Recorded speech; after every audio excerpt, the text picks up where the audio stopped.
Раководството на Ренова не го крие задоволството што успеа да го донесе штипскиот стратег Владко Костов за тренер на гипсарите. Во соопштението на клубот стои: "Можеме да кажеме дека сите во клубот и ние од раководството, но и играчите сме задоволни што Владко Костов се врати кај нас во Ренова. Задоволството е уште поголемо ако се знае дека успеавме да го ангажираме еден од најдобрите, но и најскапи тренери во Македонија. Секако дека со Костов во блиска иднина очекуваме и подобри резултати на клубот." Ова не е прва соработка на Костов со Ренова. Претходно тој со овој клуб освои 2 титули – државното првенство и купот на Македонија.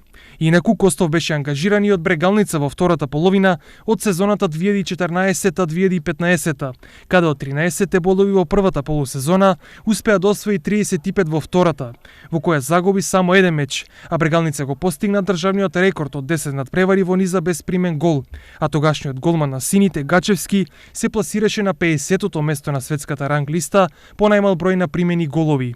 Владко Костов е двократен најдобар тренер во Македонија, поранешен заменик селектор на репрезентацијата и поранешен тренер на клубот Рајет од Саудиска Арабија. До сега се појавија неколку шпекулации, но и иницијативи за враќање на Костов на кормилото на Брегалница, но тоа до испаѓањето на сините во втората лига не се случи.